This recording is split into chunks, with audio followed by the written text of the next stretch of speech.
Hello friends of the motor chain and actually friends of art. Today we are in Chiasso, Ticino, south of Switzerland, and we will have the opportunity to witness a very special occasion when we are merging classic cars, art and technology. I have two very good friends of mine, Massimo Albertini and Antonio Natali, with me, and we have a very special car with us. We are going to talk a little bit about the car and how the car actually became a piece of art.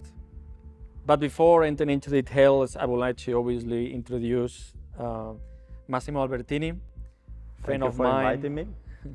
classic car collector and owner of this fantastic car, and Antonio Natale. Antonio, thank you for being today with us. Antonio is very important international artist, very well known to be the only one in the world who is using banknotes to produce his art. And I can tell you guys that this is fantastic. I fell in love the first time I saw his pieces of art. I would like to have a little bit of dialogue about the car, about how it became a piece of art. So Massimo, you are the owner of the car, so can you tell us about the car, the history of the car until today? Yes, of course. So I start looking at Pumas when I was a young man. One of my neighbors used to own one, but I got really deep into the make when I met Rudi Fischer. He's a Swiss German that was living in Locarno about 15 years ago. He was the main importer of the car in Switzerland and in Europe. So the Puma make is a Brazilian make, and Rudi Fischer was traveling in Brazil at that time, and he met the engineers and the owner, Gennaro Malzoni, of the Puma work.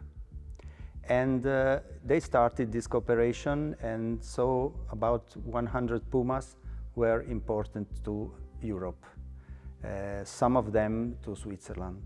This car stayed in Switzerland for most of the time.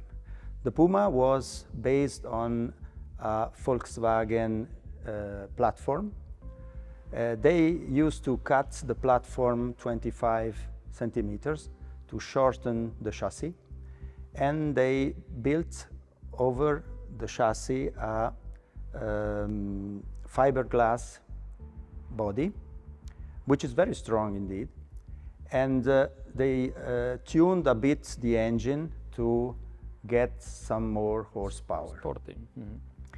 They used to inspire the design to the Italians Gran Turismo, so Ferrari, Lamborghini, and other makes. Gennaro Malzoni was Brazilian, but of course the name tells you that he was coming from Italy, or at least his parents were coming from Italy.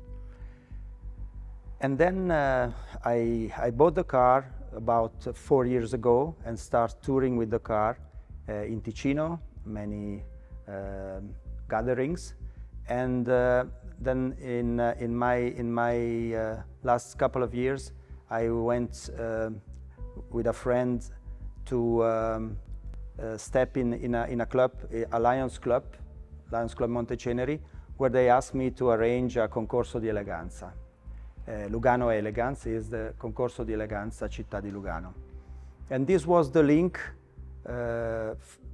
with Antonio and Christine, because a friend of mine, Christian, introduced me to Antonio, and we decided to start a cooperation presenting Antonio's art, but developing an idea that Antonio had in the past years to wrap a car with one of his works.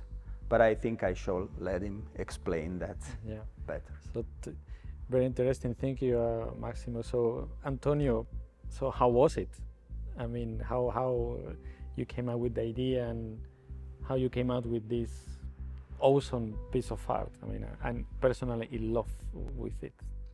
Ok, grazie per la bellissima introduzione, Massimo. L'idea è nata, anche se non è un'idea nuova, perché precedentemente abbiamo già usato il wrapping per un'auto a Ginevra, ma l'idea di fare un'opera d'arte su una macchina, su un'auto, e abbinarla all'opera originale insieme, che è una delle prime volte nella storia che si fa una cosa del genere, è nata più o meno un anno fa con la mia agente artistica Christine. Avevamo questa idea buttata così, come idea, semplicemente un'idea.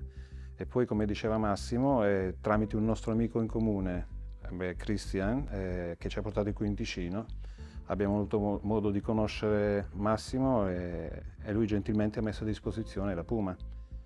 Infatti la prima volta che ho visto quest'auto era per me ero entusiasta perché riuscivo a rendere concreta già l'idea che avevo nella mia testa. E infatti c'è stato, se ben ricordi Massimo, nel pieno periodo della pandemia poi, quindi ci sono stati delle video call, delle telefonate, dei messaggi dove dovevamo scegliere l'opera per l'auto che aveva messo a disposizione, e tra una serie di mie opere su banconote l'idea di Massimo è stata quella di usare un supereroe, e io avevo già l'opera originale che potete vedere lì su banconote brasiliane, quindi la macchina brasiliana, l'opera su banconote brasiliane, si è creato diciamo, la situazione giusta per rendere il wrapping sull'auto. E il tutto è nato così, da una piccola scommessa, si è concretizzata l'idea, e la prima volta che è stata esposta insieme all'opera originale al concorso d'eleganza a Lugano, al centro della Piazza della Riforma, una giornata meravigliosa perché la gente ha potuto vedere finalmente l'opera finita. Del resto anch'io, perché l'opera è stata realizzata da Luton a Ginevra, e quindi l'ho vista per la prima volta esposta lì a Piazza della Riforma a Lugano. E quest'opera, insieme all'auto, verrà in seguito battuta all'asta, ed è la prima volta che viene battuta all'asta sia l'opera originale che l'opera sull'auto, quindi sono due opere d'arte insieme che verranno messe all'asta, e il ricavato andrà a una fondazione che è Research for Life, che si occupano di trovare cure contro il cancro. Bello. Questo, diciamo, è riguardo la parte dell'auto e della nostra amicizia che è nata appunto attorno alla Puma, che poi peraltro mi ha incuriosito anche la sua storia, la storia della Puma, di come è nata, perché sinceramente non la conoscevo come auto.